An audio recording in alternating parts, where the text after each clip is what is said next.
Greetings. I'm Jeff Carter with Seattle City Club. Today, as part of our Civic boot camp on racial equity and systemic racism in Seattle, we'll be talking with Jerry Large, former journalist with the Seattle Times and current board president of BlackPast.org. Welcome, Jerry, and thank you for joining me. Hi, Jeff. It's good to be with you. If you wouldn't mind just giving us a little background, what is BlackPast.org, just in case people don't know?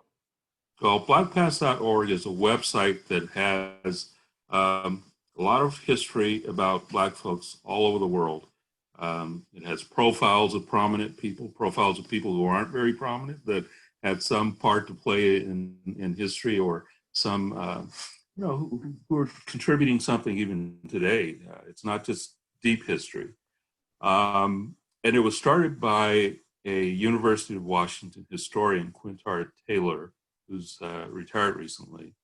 At first, because he was teaching African-American history and his students had so few resources to go to looking for information they needed for the class, he decided to create a repository for his students.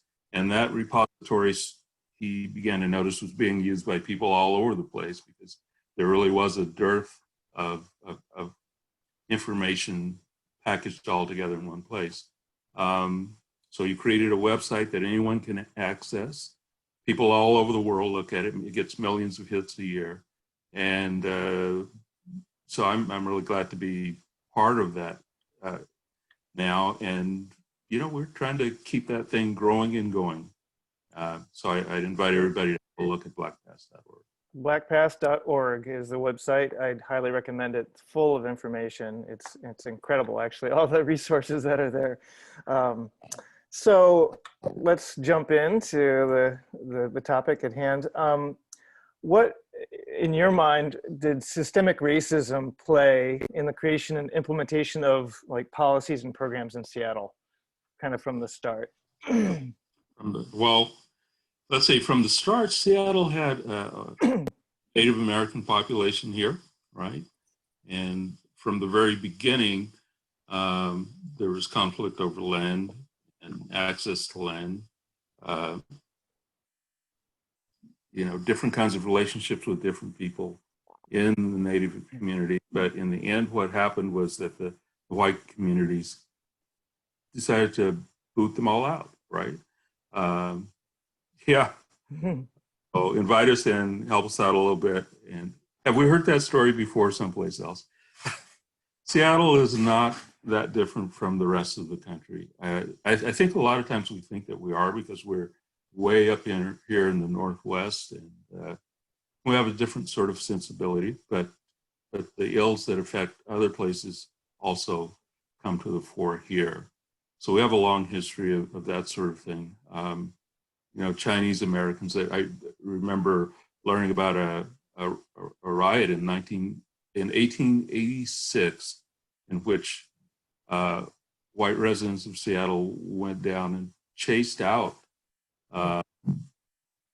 Chinese immigrants, literally chased them out of the city. So yeah, we've got a long history of that sort of thing. It's not what we generally talk about when we talk about Seattle history, but it's important, I think, to acknowledge those things, be aware of them, and know that we still have some work to do.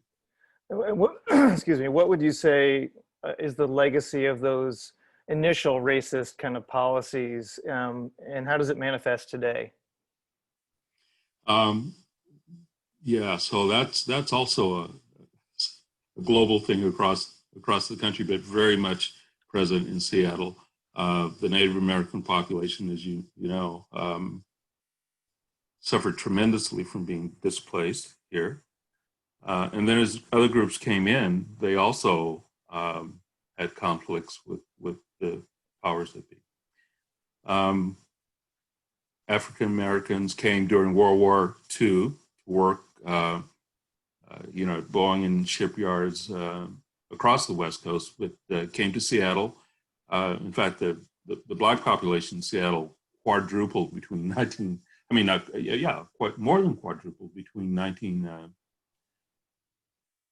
40 in 1950. It was like 413% actually growth, which is quite remarkable. And because of restrictions on where Black people could live, all of those people, all of that rapid growth was funneled into one little area, which is the central area for the most part. And when that happens, it puts a strain on infrastructure, on housing, on all of those things that people need. And there were, of course, laws in Seattle that housing covenants that neighborhoods would have saying who could and could not be sold a home in that particular neighborhood. Some of them are still on the books today, even though they're not active. Throughout the system, education, in jobs, in every aspect of community activity, people were sorted out by race and given opportunities based on race, which creates a situation in which the status of various groups of people is perpetuated based on that. So if you have a neighborhood that's all crunched together, people can't build wealth the way that everyone expects to build wealth. Housing is foundational for that. If you can't get loans to improve your housing, if you can't buy housing in another neighborhood, which is better than the neighborhood you're in now, that changes your access to education for your kids. It changes your ability to pass on wealth to your kids because your property value doesn't keep up. The cycle just keeps going, and generation after generation, the impact of those initial laws is all. So I'm curious, you kind of mentioned some of the folks who've been impacted, African Americans, Chinese Americans, Native Americans. Are there other groups that you've seen impacted over the years that may even fall under the radar? Well, and we certainly know that for people who are gay for a long time, and still today, I mean, despite great improvements, I mean, there would be discrimination. I think most groups upon arrival here found some sort of discrimination. I live in Southeast Seattle, and there's a part of this area, that the Long Rainier, that was once called Garlic Gulch, and it wasn't named that for a good reason, right? I mean, immigrants were there, they were poor, and they were kept apart from the rest of the population. So we have a history, as does the country, of not treating immigrants particularly well, but also of sorting people by our perceived sense of their worth, and hoarding assets and opportunities, whether it's jobs, education, housing, all of those things. And that happens in Seattle, and it's happened again and again. Now, some groups, I mean, certainly people who have a large Scandinavian population, but those folks weren't welcomed with open arms at first. One of the things that's different, however, is that if you're what you look like, if you look like the dominant group, then it's much easier to take one generation to move into the mainstream of the population and have access to all the benefits that brings. If you look different, if your language is different, then that is a much tougher thing to do. So you've been a journalist for quite a while with Seattle Times in Seattle, and you've seen a lot of changes. What patterns or trends have you noticed in terms of racial equity and systemic racism? How have we addressed it? Are we making progress? What's your sense, kind of the arc of what you've seen? Well, I think we have progress, but we haven't dug down to the fundamentals. So, we've tried to, for instance, I mean, the 60s were a time of great activity. A lot of good things came out of that. I mean, there was the trying to open up schools.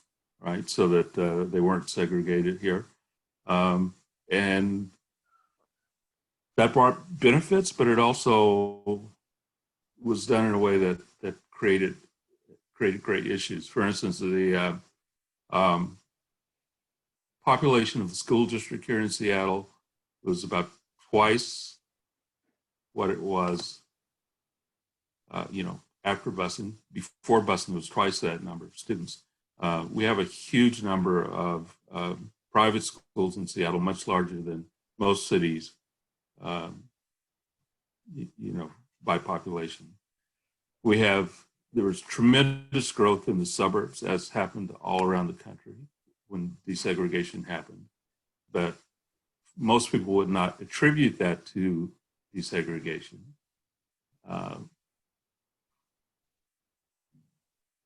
We know that had a big impact on it, but it was something that was easy to look past and say, oh no, it's just the schools are better there. What does that mean? What does a better school look like and why? So all those things happened at the same time that you were having discussions of policing. I mean, there were discussions even back in the 50s of whether policing in Seattle was biased, hard-handed in certain communities. Once there was a Black community here of any size, it became noticeable that there were differences in how that population was treated. But we still haven't solved that problem. Right? It comes up, there are discussions about it, it goes away, and then it comes up later, and there are more discussions, just as other issues have come up time and time again without being resolved. And I think a key reason for that is that we don't address the primary underlying problems. We don't talk about, until recently, the term white supremacy, for instance, is just not something you would say very often. I mean, you wouldn't talk about that, right? I mean, you might say race relations or can we get along? Can everybody get along? And it's not a matter of everybody getting along. It's a matter of how opportunities are apportioned, how people are treated. You got to get down to that level in order to solve it. So we've had a lot of really great solutions that were aimed at. For instance, there was a period of time when I first got here where people were talking about, how do you keep kids out of gangs? We got to do something about the gangs. Gang membership is a symptom. It isn't the problem, right? I mean, that you have to go to the core of the problem, solve that, and then you don't have people going to gangs. But we're always looking for what is wrong with this group of people? Why can't they get to where everyone else is? Without really wanting to look at the barriers that make that difficult. So a big question, but how do we get to that core question? And a kind of a follow-up to that is, do you think the current Black Lives Matter movement and the killing of George Floyd and the protests have spurred us to kind of have more in-depth kind of examination of that question? Yeah. Oh, absolutely. Yeah. I mean, all around the country, people are talking about that, and it's one huge thing that has changed, as I think you're aware, probably national polls of white people asking whether the police treat Black people differently, worse than white people. Over many years, only a minority of white people said, yes, Black people are treated worse than white people. This is despite, I don't know how many decades of videos and stories about the disproportionality. George Floyd changed that. I mean, within a matter of weeks, the majority of white Americans were saying police do treat Black people differently. That's a huge step. I hope we can maintain that momentum, because so often we haven't maintained that momentum. I mean, as I mentioned, the 60s, there was a huge growth in the number of Black people graduating Black kids graduating from high school, going to college, getting jobs. And then in the 80s, there was a sense in the country that, well, that's enough of that. And all of those numbers begin to slow down and even slide backward. So it's hard to say that this moment is going to turn into something really fruitful in the long run. But it does feel quite different. And I think because of, partly because of social media, there's a lot of more information out there. Because people have cameras with them all the time, there's a lot more information out there. You know, I was always part of traditional media, but we were the problem for a long time because we didn't report on all the communities that make up our community and didn't do that well.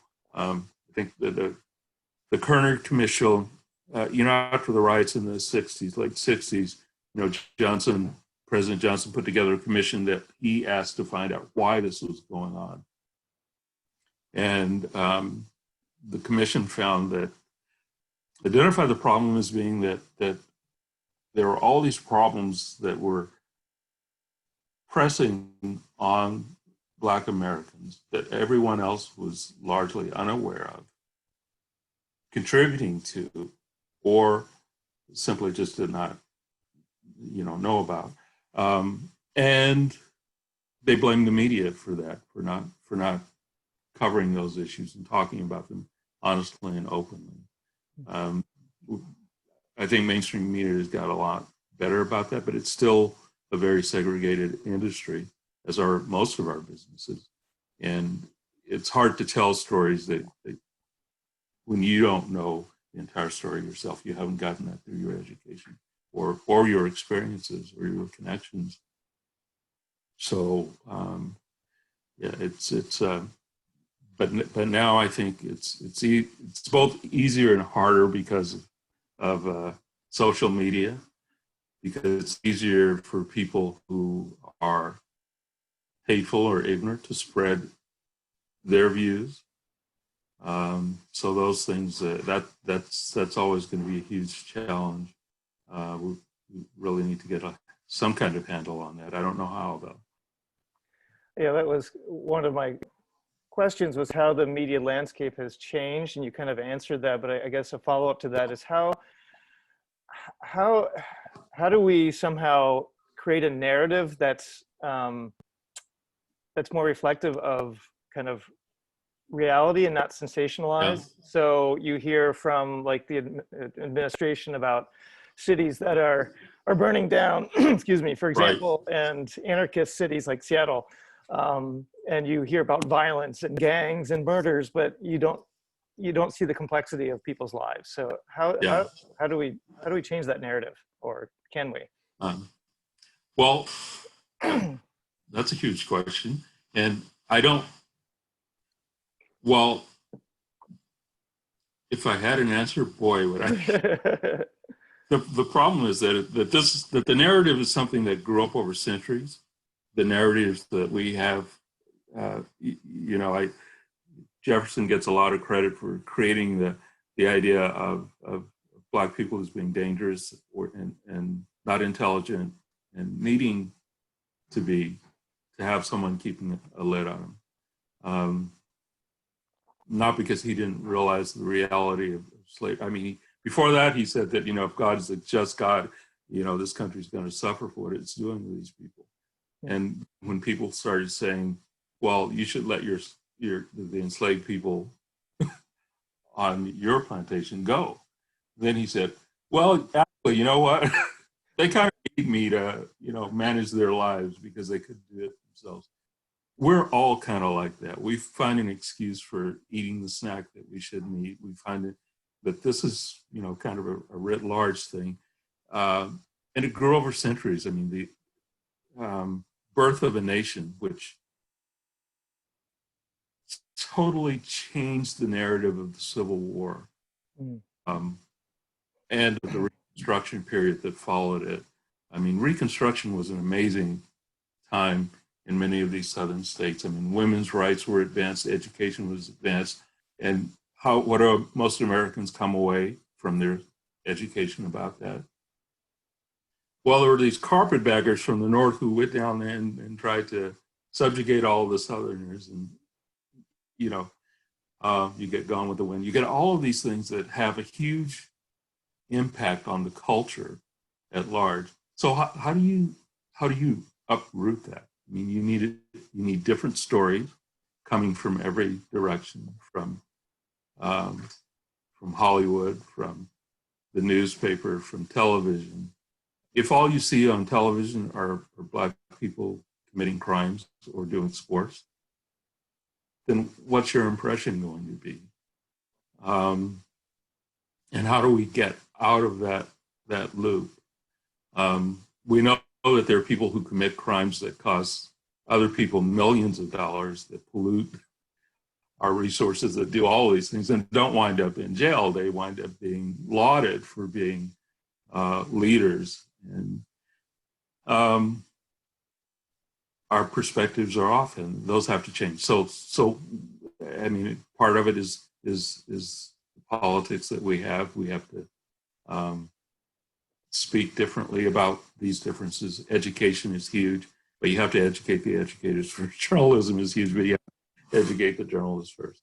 And you know, we're taking steps in that direction right now, but I think it will take generations to overcome all of these things, but there are things that you can do in the meantime. You can affect how housing is allocated and punish people for discriminating in housing and rental, for instance.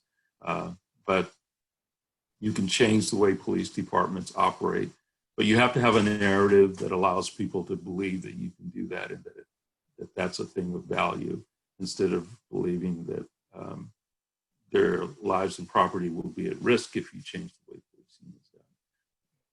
The stories that you tell, I have to say that media is just incredibly important when it comes to that. And right now, media, traditional media, are in a very, very low place as far as the income that they have, the ability to do the jobs that they're tasked to do. I don't envy the people who are still working as journalists, underpaid and overworked. And at the same time, I know that when I got out of college, I thought the whole field was going to change. There were all these young, fresh faces being hired, and then that kind of fizzled. It went this far and no further, and we're still at that place. In fact, have slid back a little bit. There's no simple answer because it's a very complex and deep problem. But honesty about what the problem is absolutely the first step. Honesty and knowledge. I'm wondering if you've had thoughts about the trust in media and how it's maybe changed over time, and now we have all fake news thrown around all the time, and people questioning reality and questioning what's right and what's wrong and who to trust. What are your thoughts on that? Well, I'm old enough to remember Walter Cronkite, and everybody trusted Walter. You can't have that anymore. And was that ever a really good thing to have? Yeah. It's concentrated and limited access to media. We don't know what to do with media. I think as people in this country, there's such a variety of it that it would be difficult for anyone to know who to trust and who to believe. And most people don't know how it operates. I have lots of qualms about how media cover many things.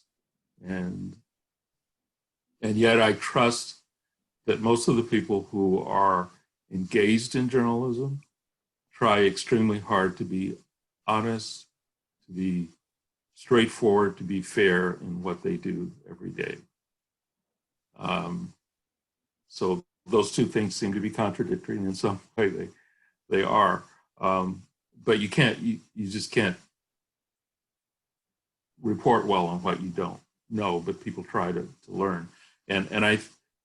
So I, if people understood critical thinking and looked at everything that they read, everything that they watch with an eye toward who is saying this, why are they saying this, where can I find more information on this that either validates or contradicts what I'm hearing. But I do that because that's just kind of how I'm wired. Not everybody is going to do that. Mm-hmm. I like to read. I'm curious about things. And I think for a lot of people, that kind of ends after school. Because, I mean, it starts when you're young. I mean, education shouldn't be about who's going to get it, who's going to get an A, who's going to get a job.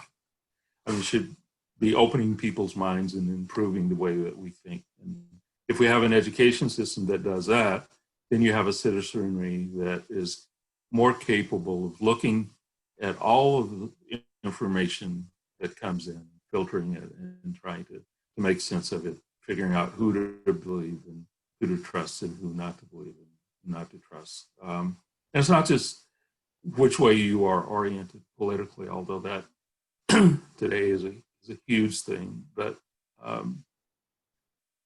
they said there have been a couple of different studies about asking people where you get your news, and then giving them a quiz about just dry facts about government or about civic life, and seeing how well they do.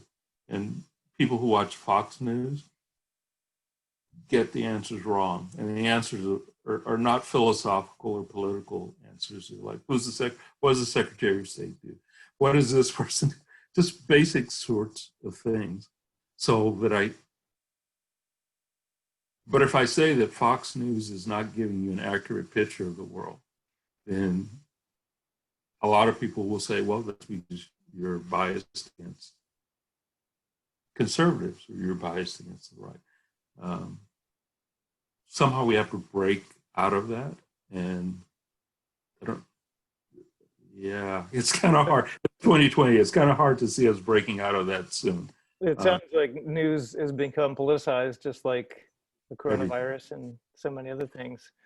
Yeah. So another kind of more of a future question. What is your hope for the future in terms of racial equity and systemic racism? What do you hope? My hope is that we have younger generations are gradually understanding what the situation is better than my generation, for instance. I was the product of the 60s and 70s, and people had a lot of hopes and dreams that sort of went away. It was interesting for a while, and then it was put on the shelf. I'm hoping the younger generation doesn't do that they've been exposed to more, that they've had a more honest look at the world than my generation had. I try not to blame people for not knowing everything, because my life is a constant journey of finding out things that I didn't know before.